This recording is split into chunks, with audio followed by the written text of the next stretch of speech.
So, nagbalik na tayo. We're back on track. Balik na tayo sa Psalm 119.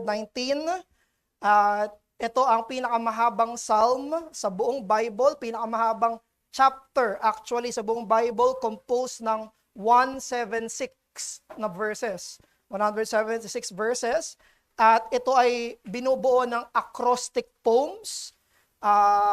Bawat section, bawat 8 verses ay nagsisimula sa isang Hebrew letter, sa alphabet ng mga Hebrew. Yun ay 22, 22 letters. So, kung babalikan natin yung study natin sa Tanakh, sa Bible class, kaya yung Tanakh, yung Hebrew Bible ng mga Hudyo, ang count nila ay 22. Bakit?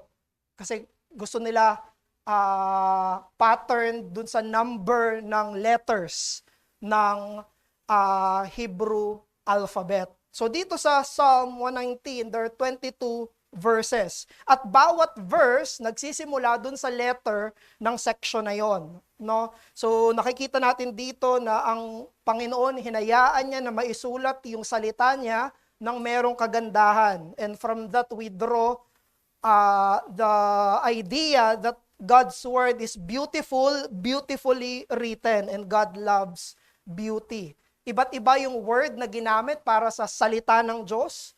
Ginamit dyan yung law, commandments, precepts, statutes, testimonies, ways. Dito sa text natin, merong word na promise. Salita din yan. And word. At nakikita ng sumulat ng Psalm 119 na ang salita ng Diyos ang pinanggagalingan ng karunungan. Gabay sa buhay, kaaliwan, at daan para sa matuwid na pamumuhay na nakakalugod sa Diyos. Kaya yung tema ng buong Psalm 119, ng 176 verses na to, ay devotion sa salita ng Diyos. Maging devoted sa written word. And in our passage proper, nandito na tayo sa 33 hanggang verse 40, etong he, yun yung ito ang ikalimang letter ng Hebrew alphabet. At dito sa buong passage na to, sa mga verses na to, we see yung psalmist paulit-ulit siyang humihingi sa Diyos ng pag-intindi sa kapangyarihan para masunod niya yung salita ng Diyos. Paulit-ulit yan mula verse 33 hanggang verse 40. Sinabi ng psalmist, teach me, give me, lead me, incline my heart, give me, confirm. Paulit-ulit niyang sinasabi, Panginoon, bigyan mo ko ng lakas para maintindihan ko ang salita ng Diyos at magawa ko yung salita ng Diyos. Bakit ganun yung prayer niya?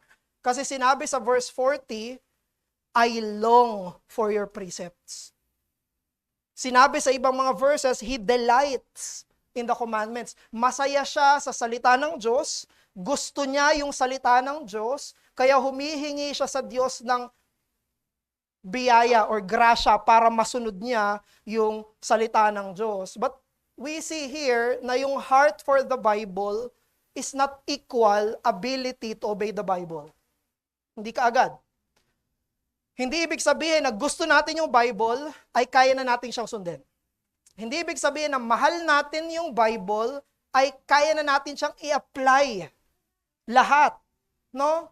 It is one blessing from God to change our heart and give a man the desire and love for the Word of God. That's one blessing. Mahalin yung salita ng Diyos, gustuhin yung salita ng Diyos, maging masaya sa salita ng Diyos, isang pagpapala yun. But it is another blessing for a man to be able to obey yung minamahal niya na salita ng Diyos. Clear na clear dito sa Psalm 119 yung picture na ang tunay na kabanalan ay pagkakaroon ng affection sa salita ng Diyos. Yung tunay na holiness ay pagkakaroon ng puso, passion, affection, pagmamahal doon sa nakasulat na salita ng Diyos. Ang treasure para sa psalmist ay ang sinasabi ng Diyos. Kung iisa-isahin natin mula dun sa una, ano yung mga unang letters? Kaya sana makabisado natin to. Ano yung una? Aleph. Dun sa Aleph, first 8 verses, binanggit doon yung kung sino yung blessed. Pinagpala yung gumagawa or nag-a-apply ng Word of God. Pangalawa, Beth. Na meron tayong purity sa pamamagitan ng Word of God. Pangatlo, Gimel. Tungkol ito sa isang nagmamahal sa Biblia na tinutuligsa, pinipersecute. Daleth, pang-apat, tungkol ito sa spiritual revival sa pamamagitan ng salita ng Diyos. At panglima, nandito na tayo sa He. So ulitin natin, Aleph, Beth, Gimel, Daleth, at ang panghuli, dito na tayo, hindi panghuli, yung passage lang natin, He. So sana, pagtapos nito, kabisado na natin yung 22 na mga letters ng Hebrew alphabet. Aleph, Beth, Gimel, Daleth, He. Dito naman sa He, nakita natin yung psalmist na humihingi siya ng kapangyarihan sa Panginoon para magawa niya yung minamahal niyang salita ng Diyos. The Christian heart that prayerfully seeks to obey the Bible needs the grace to do so. Yung isang mananampalataya na may puso, gustong-gusto niya, pinapanalangin niya na masunod niya yung salita ng Diyos, kailangan niya ng grasya para magawa niya iyon. And we see this is a blessing of salvation. Blessing ito ng salvation na makikita natin sa New Covenant. Yung nagsasalita dito, yung nagsasalitang psalmist ay isang ligtas. He has a redeemed heart kasi yung puso niya, mahal niya yung kautusan ng Diyos. You see, yung unbelievers, yung mga hindi mananampalataya, pwede sila mag-comply sa Word of God. Pwede nilang masunod yung ilan sa mga inuutos ng salita ng Diyos. Pwede. No? Pero, mahalin yung salita ng Diyos. Mahalin yung revelation ng Diyos. That is something a converted heart would love. Ang binabago ng biyaya, yung binabago ng ebanghelyo ay kung ano yung minamahal natin. At kung ano yung pinapahalagahan natin. That's what the gospel changes. Hindi binabago ng gospel yung itsura natin. Hindi binabago ng gospel lang yung panlabas na anyo natin. Ang binabago ng gospel primarily ay kung ano yung mahal natin. Dati hindi mo mahal, ngayon mahal mo na. Dati hindi sa'yo mahalaga, ngayon mahalaga na sa'yo. Dati hindi mo yun kayamanan, ngayon kayamanan mo na. That is what the gospel changes. What we love. That's why here, the psalmist, gustong-gusto niya nung salita ng Diyos, pinagpipray niya, gusto niyang masunod yung salita ng Diyos. Yan mismo yung prayer ni St. Augustine. Sabi ni St. Augustine, give what you command and command what you will. Sabi niya, Panginoon, bigyan mo ko ng kakayanan na magawa ko yung kalooban mo. In short, sinasabi ni Augustine na kung sa sarili niya, hindi niya kaya yung kalooban ng Diyos. Kailangan i-enable mo ko, Panginoon, para magawa ko kung ano yung sinasabi mo sa revelation mo. No? At ito yung prayer ni Augustine na nag-trigger. May nagalit. May na-trigger dun sa prayer niya. Yun si Pelagius. Yung heretic na si Pelagius. Etong si Pelagius, naniniwala siya na pwede kang sumunod sa Diyos nang walang grasya. Na kaya mo yan sa sarili mo. Kulang lang sa'yo, moralidad. Kulang lang sa'yo, konting tulak. Ano? Pero, hindi yan yung sinasabi ng psalmist. Yung psalmist, Augustinian, no? So, hindi. Anachronistic yun, hindi ganun. Okay? Yung si St. Augustine ay katulad ng psalmist. No? Yung psalmist ay hindi Pelagian Naniniwala yung psalmist na kailangan niya yung kapangyarihan ng Diyos para sa buhay niya at para makomit niya yung kanyang sarili sa mga kaparaanan ng Diyos. However, we will see here in this passage, merong mga hurdles, merong mga obstacles para sa kagustuhan niyang masunod yung Bible. Nung binabasa ko to, parang merong 3 pero 2 lang. Yung una ay yung verse 36, selfish gain. Hadlang yan sa commitment niya sa Bible. Pangalawa, worthless things.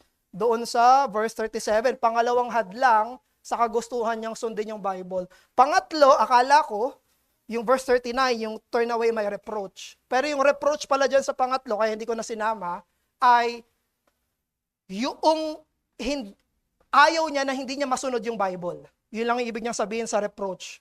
Na reproach para sa kanya kapag hindi niya nasunod yung salita ng Panginoon. So, ang titignan natin dito, yung dalawa. Yung dalawang obstacles sa 36, sa 37, yung mga yon ay dalawang hurdles or dalawang mga obstacles sa psalmist.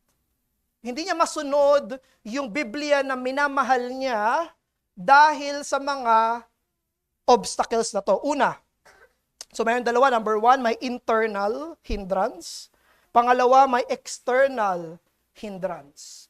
Yung verse 36 ay internal, yung verse 37 ay external. No? Mga hadlang to sa psalmist. Gusto niyang sundin yung Bible, nagpe-pray siya na masunod niya yung Bible, pero merong hadlang eh. So isipin niyo na lang, may isang tao na gusto niyang dumaan sa isang kalsada, may 2 harang. Ito yung 2 harang na yon. Una, internal. Verse 36, sinabi doon, incline my heart to your testimonies and not to selfish gain. Actually, yung word dyan na selfish gain, sa mga binasa kong commentators, covetousness. No? Ano yung covetousness? Ayan yung 10th commandment ng Panginoon, di ba? You shall not covet. Sabi sa 10th commandment, you shall not covet your neighbor's wife, and you shall not covet your neighbor's cattle. No? Basta pagmamay-ari ng iba, hindi mo dapat gustuhing angkinin. Yung pagmamay-ari ng iba. Do not desire what is not yours, na wala naman sa'yo. Yung 10th commandment, yung tungkol sa selfish gain na yon, sa covetousness, yun ay utos na maging kontento. Utos na maging masaya sa kung ano yung meron tayo.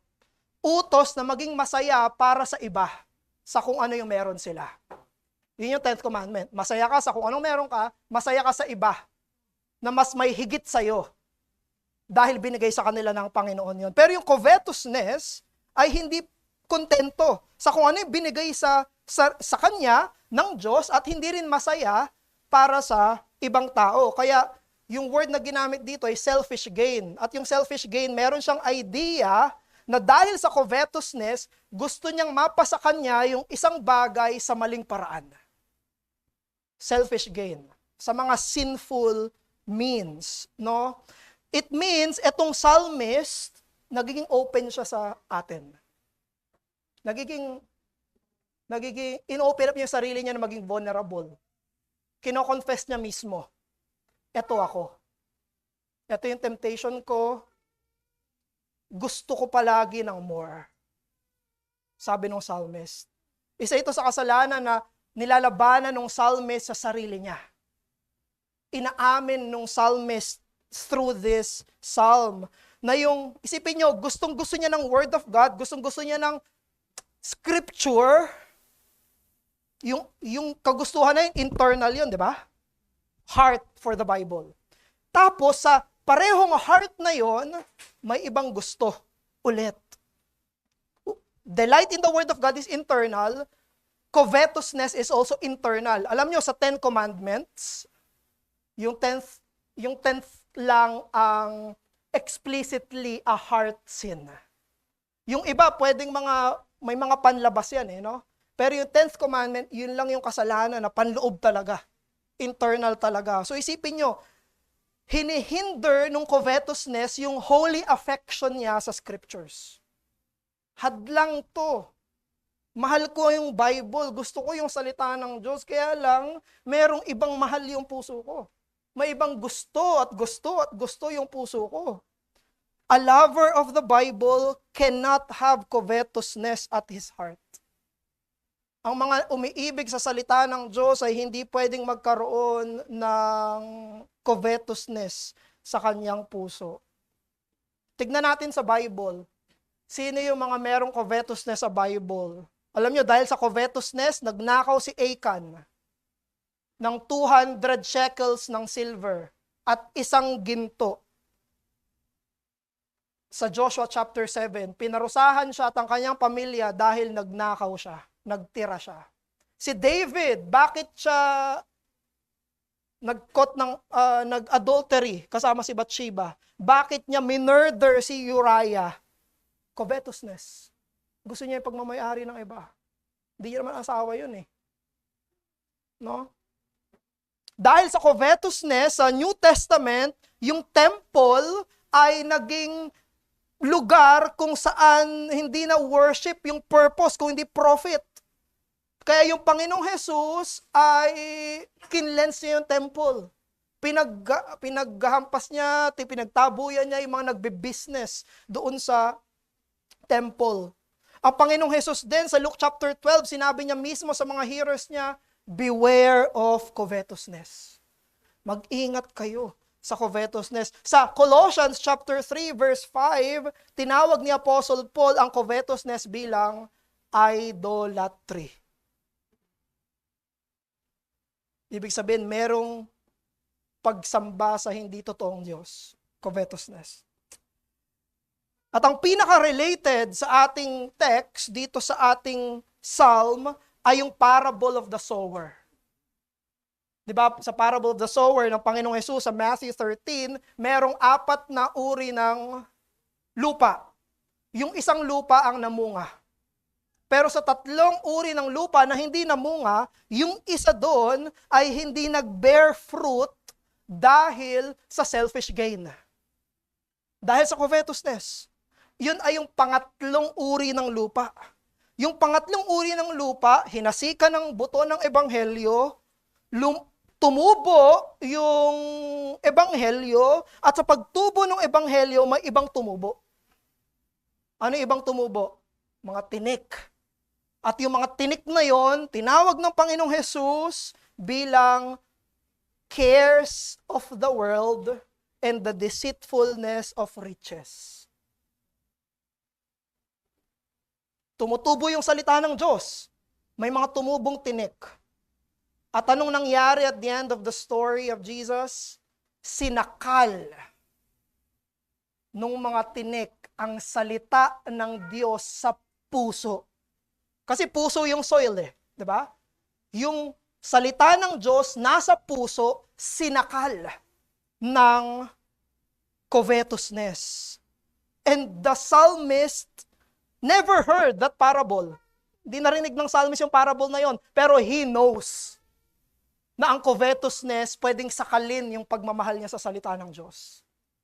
The psalmist does not want, ayaw niya na yung pagmamahal niya sa salita ng Diyos ay masakal.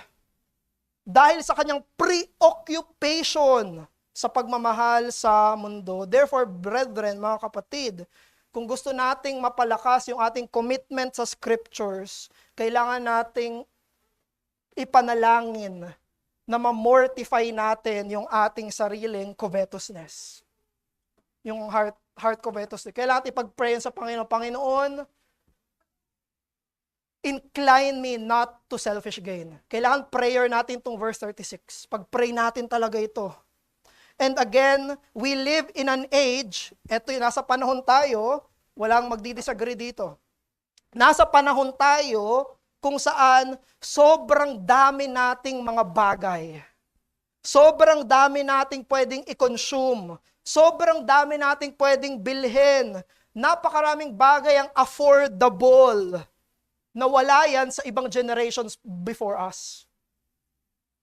No? Kahit kape, hindi pwedeng makakuha ng kape basta-basta yung mga tao dati. Kahit yung mga ine-enjoy natin ngayon ng mga bagay, hindi yan basta-basta pwedeng makuha ng mga tao. We live in a time kung saan we have more. But we also live in a time where people are least satisfied. Isipin niyo yun. Isipin niyo yun. Sobrang dami ng meron tayo, pero sobrang hindi tayo satisfied. Bakit?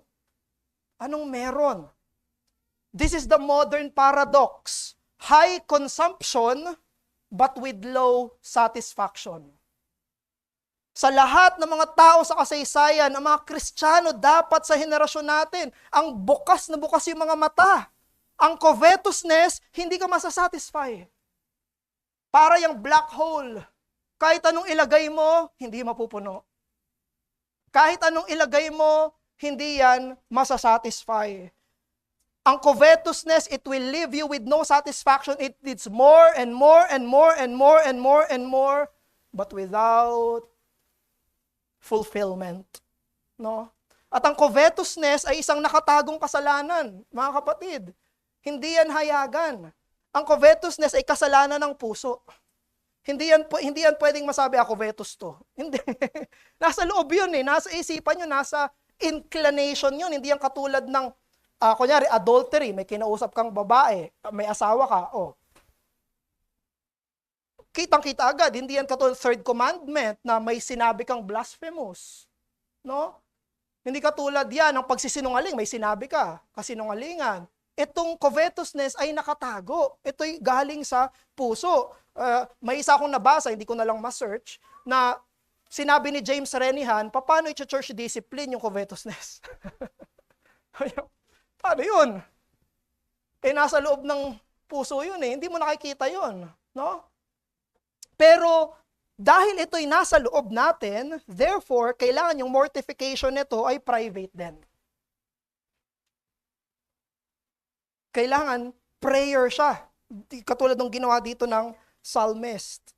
Bilang isang mananampalataya na nagmamahal sa kasulatan, kasi nakikita mo ang Diyos at tagapagligtas mo sa kasulatan, pero nakikita rin natin yung sarili natin na nagmamahal at gusto ng mga bagay na maglalayo sa atin sa una nating mahal. Therefore, we pray against it. We like the psalmist, we pray, incline my heart to your testimonies and not to selfish gain. Alam niyo, meron, sa buong buhay ko, isang tao pa lang yung narinig ko na nagsabi, covetous ako. Na na hindi tinatanong. Isa siyang pastor. Hindi ko na sabihin yung pangalan, hindi ako napagpaalam sa ibang church. I think devotion niya yata yun or what. May isang pastor ako narinig, sinabi niya, alam niyo, ito yung kasalanan ko covetous ako. Grabe, At yung pastor na yon ay parang yung psalmist dito, umamin siya.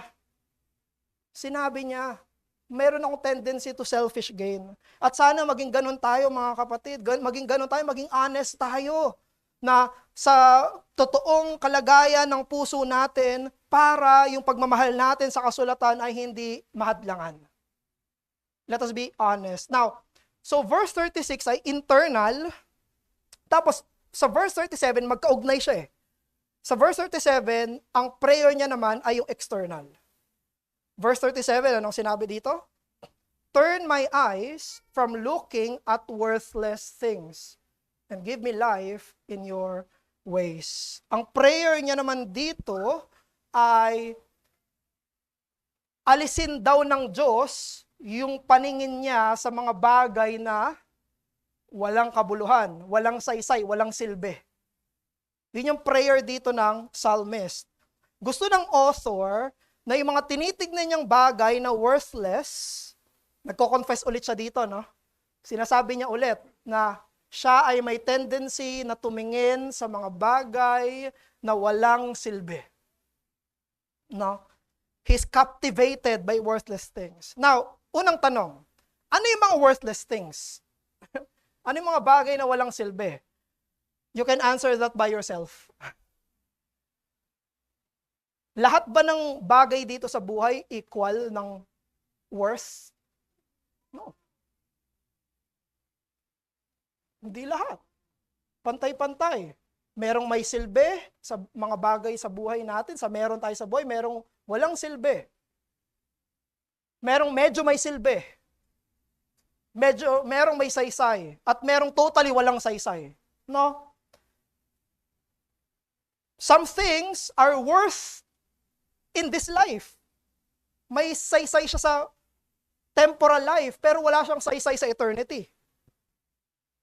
Meron naman na wala nang saysay dito sa buhay, wala pang saysay sa eternity. Meron naman na parang walang saysay dito, pero may saysay sa eternity. No? Some things are worthless and some things are worthy. No? At ang prayer dito ng psalmist, kasi sa mga commentary na nabasa ko, yan yung riches, mga vain honor, vain glory, yung tingin ng ibang tao sa'yo, vain glory, at mga bagay na hindi ka magbe-benefit sa eternity. No? Pero ang second question natin, bakit tinatanong or bakit hinihingi ng psalmist na wag siyang tumingin doon? Bakit niya pinag-pray ito? Why did he pray? Kasabi ni David Guzik, sabi niya, pwede nga, kung pwede lang, tanungin natin yung psalmist eh. Wala ka bang pilik mata? Wala ka bang talukap ng mata? Hindi ba pwede ipikit mo yung mata mo, psalmist, para hindi ka na tumingin sa worthless things? Wala ka bang leeg? Sabi ni David Guzik, di wag mo lang tignan. Ba't pinagpe-pray mo pa? Ba't di mo nalang gawin? No? But we can sympathize with the psalmist. Kaya natin makasympathize. Bakit? Kasi ganon din tayo. Ganon din tayo eh. Hindi ganon kadali. Hindi ganon kadali na basta na lang natin sabihin, hindi na ako titingin sa worthless things. Alam nung psalmist na kailangan niya ipag-pray ito. Alam ng psalmist na kailangan ng kapangyarihan, ng grasya ng Diyos para hindi siya ma-captivate, para hindi niya mahalin yung mga worthless things. So bakit niya pinag-pray? Una, dahil hindi niya kaya. Perhaps, maraming beses niya na tinry na tinry. Hindi na ako magfo-focus sa mga bagay na walang halaga, and then later on, nakita niya naman yung sarili, nakafocus na naman sa walang halaga.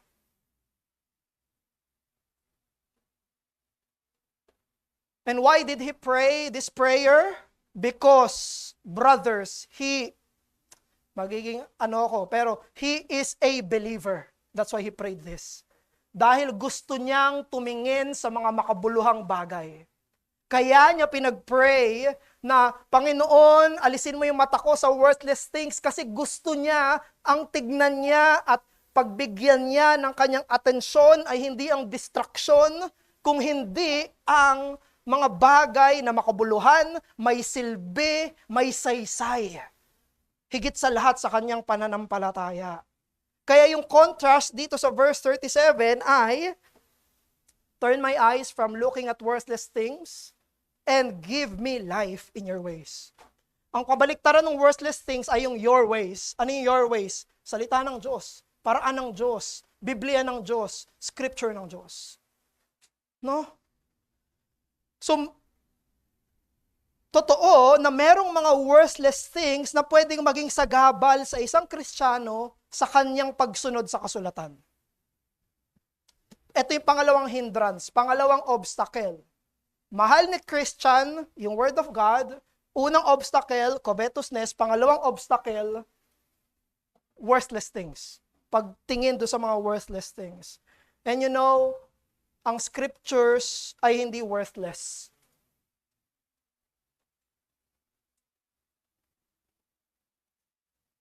Ang Biblia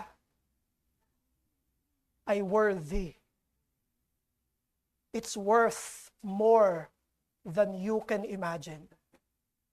Sobrang taas ng saysay, silbi,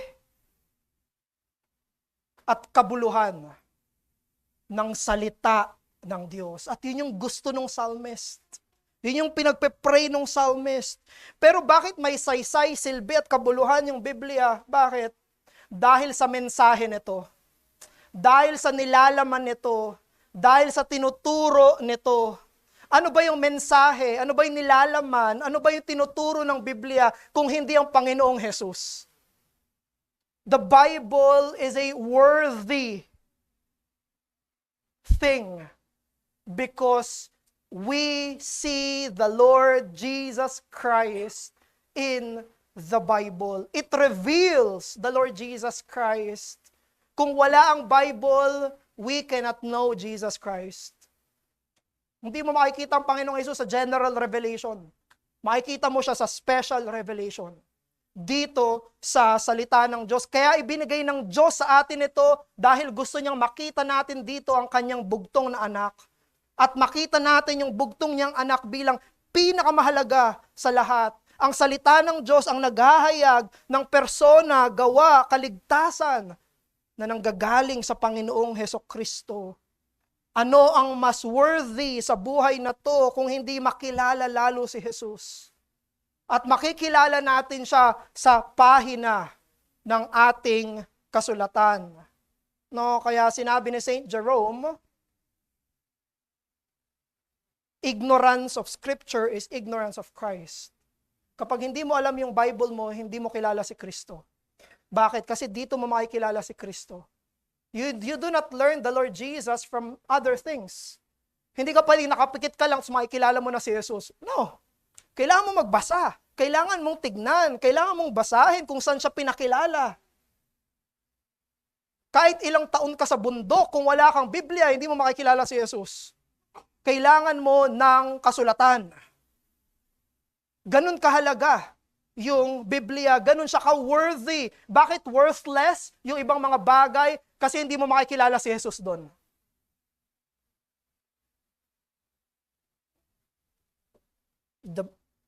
Saint Jerome translated the Bible to their common tongue. Why? Because Christ is there. Dahil gusto niyang makilala ng mga tao si Jesus galing sa pahina ng kasulatan. Therefore, kapag nineglect natin ang Bible dahil sa ating mga trivial pursuits, we lose sight of Christ Himself. Now, prayer din natin yung verse 37. Let us also pray verse 37.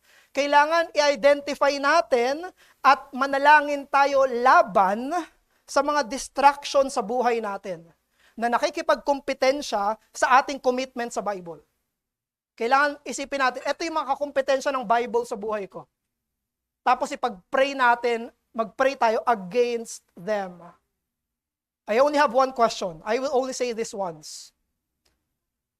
Kaya mo bang magbigay ng kapantay na oras sa Biblia kung gaano kakatagal nag-scroll sa Facebook, nanonood ng movies, o nag-i-internet? Can you spend the same time, parehong oras? Kung gaano ko kahaba ginagawa ito, ganun kahaba yung ibibigay ko sa salita ng Diyos. Can you? You know, we can sympathize with the psalmist. Why? Because we understand. Alam natin. Nasabihin natin sa psalmist, psalmist, ako rin, ganyan din ako. Gusto ko ipag-pray yung prayer mo, psalmist. Gusto ko ipag-pray din na, Panginoon, alisin mo sa akin yung pagtingin ko sa mga bagay na walang silbi at bigyan mo ko ng buhay sa iyong daan. Psalmist, I also want to pray that. Kasi pwedeng mahalin ng puso natin yung mga bagay na walang silbi. Kasi masaya sila. Kasi interesting sila. Kasi palaging available sila. Kasi dahil sa mga worthless things na yon, hindi ako nagiging bored. At nagiging busy ako at occupied sa mga worthless things. You see, ang mga bagay na ito ay pwedeng maging harmless sa tingin natin, pero wala silang inaambag sa spiritual nating kabutihan. Ino-occupy nila yung attention natin, hinuhubog nila yung habit natin, at later on, we can observe in our own lives na nilalayo nito tayo sa salita ng Diyos. That's why we confess with the psalmist. Sabihin natin katulad ng psalmist, sasabihin natin sa psalmist sa verse 37, Psalmist, ako rin, ganyan ako, at gusto kong ipag-pray to. We can sympathize with the psalmist. You see, kung ang isang tao, example to, kasi may isang tao na kumain siya ng sobrang daming junk food. Kumain siya ng, ano yung mga junk food? Mga chichirya. Kumain siya sobrang daming chichirya. Talagang ilang chichirya yung kinain niya. Pagkatapos niyang kumain ng sobrang daming chichirya, hinandaan siya nung pinakapaborito niyang pagkain. Kunya, pinakapaborito mong pagkain. Ano yung pinag-usapan natin? Yung smoked. Kunyari, smoked, ano ba maganda? Beef. Pang-goat yan Anyway, kunyari, smoked na pata ng baka. Sarap, no? Alam nyo, kahit gaano mo kapaborito mo yon, wala kang gana. Mawawalan ka ng gana. Kahit sobrang sarap nun. Talaga napakasarap. Michelin chef yung gumawa. Sobrang sarap. Tapos paborito mo, personal favorite mo, hindi paborito ng iba, paborito mo. Mawawalan ka ng gana.